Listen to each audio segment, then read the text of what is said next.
Testing course ఎక్సెల్ఆర్లో నేర్చుకోవచ్చా? దానికి సంబంధించిన నా ఒపీనియన్ నేను షేర్ చేస్తూ ఉన్నాను. నేను అబ్జర్వ్ చేసింది మీకు అప్డేట్ చేస్తూ ఉన్నాను. అండ్ ఇంకోటి వచ్చేసి ఏంటి అంటే సాఫ్ట్వేర్ టెస్టింగ్ ఏదైతే ఉందో ఎక్సెల్ఆర్లో తీసుకోవచ్చా అనేటప్పుడు ఫస్ట్ ఎక్సెల్ఆర్లోనే కాదు, అసలు సాఫ్ట్వేర్ టెస్టింగ్ మీకు సూట్ అవుతుందా లేదా అనేది మీరు తెలుసుకోవాల్సిన అవసరం ఉంది. మీకు సూట్ అవుతుందా లేదా, మీకు ఉన్న బ్యాక్గ్రౌండ్కి యాప్ట్ అవుతుందా లేదా, మీకున్న మైండ్ సెట్కి స్కిల్ సెట్కి ఇది వర్కౌట్ అవుతుందా లేదా అనేది డీటెయిల్గా మీరు తెలుసుకోవాల్సిన అవసరం ఉంది. అయితే ఇక్కడ ఎక్స్ఎల్ఆర్లో సాఫ్ట్వేర్ టెస్టింగ్ అంటే జనరల్గా ఏంటి అంటే నేను అమీర్పేట్, అందులో కేపీహెచ్పి రకరకాల ఇన్స్టిట్యూట్స్, చాలా ఇన్స్టిట్యూట్స్ని అబ్జర్వ్ చేశాను. So they are saying that అంటే మా దగ్గర అన్నీ ఉన్నాయి, ఏపీఐ టెస్టింగ్ ఉంది, అది ఉంది, ఈ టెస్టింగ్ ఉంది, ఆ టెస్టింగ్ ఉంది, అన్నీ చెప్తూ ఉంటారు. బట్ ఏంటి అంటే what is a good thing, నేను ఎక్స్ఎల్ఆర్లో చూసిన గుడ్ థింగ్ ఏంటి అంటే ఒక కాంప్రహెన్సివ్గా ఈ మాన్యువల్ ఆటోమేషన్ టెస్టింగ్ ఏదైతే ఉందో చాలా కాంప్రహెన్సివ్గా వీళ్ళు ప్రిపేర్ చేయడం జరిగింది. సో అంటే మాన్యువల్తో పాటు సెలీనియం టెస్టింగ్, వాళ్ళ టూల్స్, తర్వాత ఏమేమి స్కిల్స్ కవర్ చేస్తారు, ఇవన్నీ కూడా మనం డీటెయిల్గా మాట్లాడుకుందాము. ఎండ్ ఆఫ్ ద వీడియో మీకు ఒక వ్యూ అనేది వస్తుంది. సో ఎలాంటి ఇన్పుట్స్ చూసుకొని మనము జాయిన్ అవ్వాలా వద్దా అనేది మీరే ఒక మంచి డెసిషన్కి రావచ్చు. అయితే ఇక్కడ చూసుకుంటే వాళ్ళు చాలా క్లియర్గా they have mention it software testing training అయితే మెన్షన్ చేశారు. Various manual selenium testing with certification training ఇది. అండ్ ఇక్కడ ఏంటి అంటే మంచి faculty and real time scenario ఇస్తారు. ఎస్, కరికులం మంచి కరికులం ఉంది. సో గ్యారంటీడ్ జాబ్ ఇంటర్వ్యూస్ అన్నారు. సో దాని గురించి మనం మాట్లాడుకుందాం లాస్ట్లో. అయితే తర్వాత వచ్చేసి స్కిల్స్ కవర్డ్ ఏమేమి చేస్తున్నా అంటే software testing, manual testing, agile methodology, Jira's best practices, core Java, OOPs concept, దీంతో పాటు automation testing, Selenium web driver, page object model, testing framework, data driven testing, hybrid framework, API testing, CICD pipeline, testing process, testing life cycle and design techniques, rest API, Cucumber, functional testing, black box testing, white box testing, Django framework and basic fundamentals, DevOps fundamentals కూడా నేర్పిస్తూ ఉన్నారు. ఏమేమి tools cover చేస్తున్నారంటే Eclipse IDE, IntelliJ, TestNG, Maven, Git, Python, Postman, Jira, MySQL, Swagger, తర్వాత Jenkins, ఇవన్నీ కూడా provide చేస్తూ ఉన్నారు. సో సర్టిఫికేషన్ అయితే ఎక్సెల్ఆర్ నుంచి అండ్ ఏఐ వేరియంట్ నుంచి కూడా ఇంటర్న్షిప్ సర్టిఫికేట్ అనేది ప్రొవైడ్ చేస్తూ ఉన్నారు. అండ్ నేను ఇక్కడ ఫర్దర్గా చూసుకుంటే లెర్నింగ్ పాత్ అయితే వాళ్ళు ఇచ్చారు క్లియర్గా. ఇది మనము ఓవరాల్గా ఏంటి అంటే దీనికి సంబంధించిన ఓవర్ వ్యూ. సో ఇది వాళ్ళు ఆల్రెడీ ప్రొవైడ్ చేసిన ఇన్ఫర్మేషన్. అండ్ ఇక్కడ ఫీజు అనేది 35 నుంచి 45-50 రేంజ్లో ఈ మధ్యలోనే ఉంది. సో ఇక్కడ మీరు గమనిస్తే ఇంత ఎక్కువ ఫీజా అనేది ఫస్ట్ మీకు డెఫినెట్లీ రైజ్ అవ్వచ్చు. నేను ఇంకోటి వచ్చేసి ఏంటి అంటే నేను మాట్లాడుతున్నాను, డీటెయిల్గా చెప్తున్నాను కాబట్టి ఇక్కడ ఏంటి అంటే నా వ్యూ పర్సెప్షన్ అనేది నేను షేర్ చేయడానికి ప్రయత్నం చేస్తున్నాను.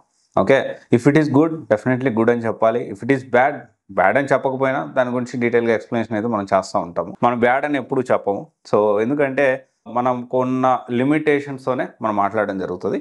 అయితే ఇక్కడ ఏంటి అంటే డేటా సైన్స్లో one of the top notch ఇన్స్టిట్యూట్స్లో ఇది ఒకటి డెఫినెట్లీ. అయితే ఇక్కడ ఏంటి అంటే టెస్టింగ్ విషయంలో చూసుకుంటే టెస్టింగ్ విషయంలో వాళ్ళు క్లియర్గా మెన్షన్ చేశారు. ఫీజు అనేది డెఫినెట్లీ వాళ్ళు మల్టిపుల్ టూల్స్, మల్టిపుల్ టెక్నాలజీస్ ఏదైతే 10-10 వేలకి డివైడ్ చేస్తూ అమీర్పేట చాలా ఇన్స్టిట్యూట్స్లో చేస్తున్నారో, అమీర్పేట, కేపీహెచ్పి ఏదైతే డిఫరెంట్ ఇన్స్టిట్యూషన్స్లో తక్కువ ఖర్చు అని చెప్పి ఎలాగైతే డివైడ్ చేసి చేస్తున్నారో అలా కాకుండా ఒక కాంప్రహెన్సివ్గా జాబ్ రిక్వైర్మెంట్ తగ్గట్టు మనము కమింగ్ డేస్లో మనం జాబ్లోకి వెళ్ళేటప్పుడు కానివ్వండి, కంపెనీ రిక్వైర్మెంట్ తగ్గట్టు కాంప్రహెన్సివ్గా ఉంది. కానీ ఇక్కడ ఏంటి అంటే ఫ్యాకల్టీ జాయిన్ అయ్యే ముందు అది తెలుసుకోవాల్సిన విషయాలు ఏంటి అంటే ఫ్యాకల్టీ వర్కింగ్ ప్రొఫెషనల్సా కాదా, చాలా ఇంపార్టెంట్. అండ్ దాని తర్వాత వచ్చేసి కరికులం. ఎస్, కరికులం అనేది మనం తెలుసుకోవాలి. Yes, it is good. And తర్వాత వచ్చేసి రియల్ లైఫ్ జనరల్గా ఏంటంటే రియల్ టైమ్ సినారియోస్ ఎన్ని ఇస్తారు, ప్రాజెక్ట్స్ ఎన్ని ఇస్తారు. ఓకే, సో డౌట్స్ క్లియరెన్స్ ఎలా ఉంటుంది.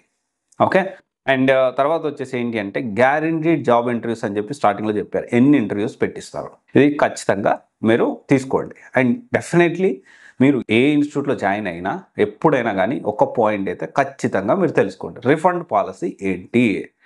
ఓకే, రిఫండ్ పాలసీ ఏంటి, ఆన్ టైంకి సిలబస్ అనేది కంప్లీట్ చేస్తారా లేదా, ఇది చాలా చాలా ఇంపార్టెంట్ అండి. ఆ విషయం తెలుసుకోండి. ఎందుకంటే చాలామంది రిఫండ్ పాలసీ కూడా తెలుసుకోకుండా అది రైట్ టు ఇన్ఫర్మేషన్, మీ హక్కు అది. ఓకే, మీ హక్కు. ఓకే, గుర్తుపెట్టుకోండి. ఏ ఇన్స్టిట్యూట్లో జాయిన్ అయ్యేటప్పుడు కొన్ని విషయాలు, సేఫ్టీ నామ్స్, ఆ తర్వాత రిఫండ్ పాలసీ గురించి, ఇక తర్వాత వచ్చేసి గ్రీవెన్సెల్, మనకన్నా ప్రాబ్లం వస్తే ఎక్స్ప్లెయిన్ చేసుకోవడానికి మనకి ప్రాబ్లం క్లియర్ చేసే గ్రీవెన్సెల్, ఇవన్నీ basic things important. But when it comes to refund policy చాలా వరకు ఏంటి అంటే ప్రతి institute there having their own refund policy అని ఉంటుంది. కానీ మనం ఏంటంటే అడగకపోవడం వల్ల మనకు ఆ విషయం క్లియర్గా తెలియదు. సో ప్రతి ఇన్స్టిట్యూట్ మెయింటైన్ చేస్తుంది. సో గవర్నమెంట్ రూల్ ప్రకారం, లా ప్రకారం కూడా చూసుకున్నా కానీ ఖచ్చితంగా రిఫండ్ పాలసీ అనేది మెయింటైన్ చేయాలి. ఆ రిఫండ్ పాలసీ గురించి మీరు తెలుసుకోండి. ఎందుకంటే జాయిన్ అయిన తర్వాత వారం రోజుల తర్వాత 10 రోజుల తర్వాత మనము నచ్చలేదు, నేను మానేస్తాను, నా డబ్బులు నాకు అంటే రిఫండ్ పాలసీ తెలుసుకోకుండా మనము జాయిన్ అవ్వడానికి ఫస్ట్ మన తప్పు అవుతుంది. సో రిఫండ్ పాలసీ గురించి ఖచ్చితంగా తెలుసుకోండి. అండ్ తర్వాత వచ్చేసి ఏంటి అంటే ఎన్ని ఇంటర్వ్యూస్ పెట్టిస్తారు. అండ్ ఇంకోటి వచ్చేసి ఏంటి అంటే మీలాంటి ప్రొఫైల్స్, ఇప్పుడు మీ ప్రొఫైల్స్ కూడా స్టార్టింగ్లో మాట చెప్పారు, టెస్టింగ్ మీకు ఒకటి ఉందా లేదా చెక్ చేసుకోండి. సో ఇన్స్టిట్యూట్తో మీరు డిస్కస్ చేయండి. ఏంటి లాస్ట్ 6 monthsలో నాలాంటి ప్రొఫైల్స్ ఎంతమందికి జాబ్స్ వచ్చాయి క్లారిటీగా.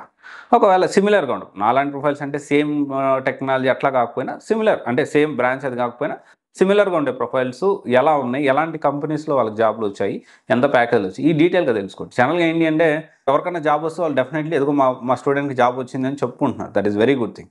అయితే ఇది మన సైడ్ నుంచి మనం తెలుసుకోవాల్సిన అవసరం కూడా ఉంది. సో ఖచ్చితంగా ఎన్ని ఇంటర్వ్యూస్ పెట్టిస్తారు, మినిమం గ్యారంటీ ఇంటర్వ్యూస్ అన్నారు, ఎన్ని ఇంటర్వ్యూస్ పెట్టిస్తారో తెలుసుకోవాలి. అండ్ తర్వాత వచ్చేసి రిఫండ్ పాలసీ గురించి తెలుసుకోవాలి. తర్వాత వచ్చేసి లాస్ట్ 6 monthsలో ఇలాంటి ప్రొఫైల్స్కి ఎంతమందికి జాబ్లు వచ్చాయి, అసలు పరిస్థితి ఏంటి. అండ్ ఇంకోటి వచ్చేసి ఏంటి అంటే దేంట్లో మనం ఇప్పుడు జాయిన్ అవుతున్న టెస్టింగ్ చాలా మోడల్స్ ఉన్నాయి. దేంట్లో ప్రజెంట్ ఉన్న సినారియోలో వీళ్ళకి, ఎందుకంటే ఒక్కొక్క ఇన్స్టిట్యూట్ కొన్ని మాడ్యూల్స్లో కనెక్షన్స్ ఎక్కువ ఉంటాయి. సో డెఫినెట్లీ ఎందుకంటే వాళ్ళు కొంచెం ప్లేస్మెంట్స్ అవి కానీ డిఫరెంట్ వాటిలో ఉంటుంది. సో అది కూడా మీరు తెలుసుకోవాల్సిన అవసరం ఉంది. ఇవన్నీ తెలుసుకొని అప్పుడు జాయిన్ అవ్వాలో వద్దా డిసైడ్ కండి. అండ్ ఇంకో విషయం వచ్చేసి నేను చెప్పే కూడా ఇవన్నీ ఇన్పుట్స్. ఓకే, నేను ఇక్కడ ఎక్సెల్లాలో జాయిన్ అవ్వద్దు అని నేను చెప్పట్లేదు, అలాగే జాయిన్ అవ్వమని కూడా నేను చెప్పట్లేదు. మీకు కొన్ని ఇన్పుట్స్ ఇస్తున్నాను. ఇప్పుడు ఈ వీడియో నా తమ్ముడో లేకపోతే నా దూర చుట్టూనో లేకపోతే నా చెల్లో లేకపోతే ఇంకొరెవరిని చూసినా కానీ మనం ఏ ఇన్స్టిట్యూట్లో జాయిన్ అవుతున్నాం, ఏం చేస్తున్నాం, మనం అన్ని విషయాలు తెలుసుకొని జాయిన్ అవ్వమని ఆ అవేర్నెస్ తీసుకోవడానికి ప్రయత్నం చేస్తున్నాను. ఆల్మోస్ట్ చాలా ఇన్స్టిట్యూట్స్ గురించి రివ్యూస్ ఇచ్చాను. You can watch it out. Okay, thank you. This is Raj signing off.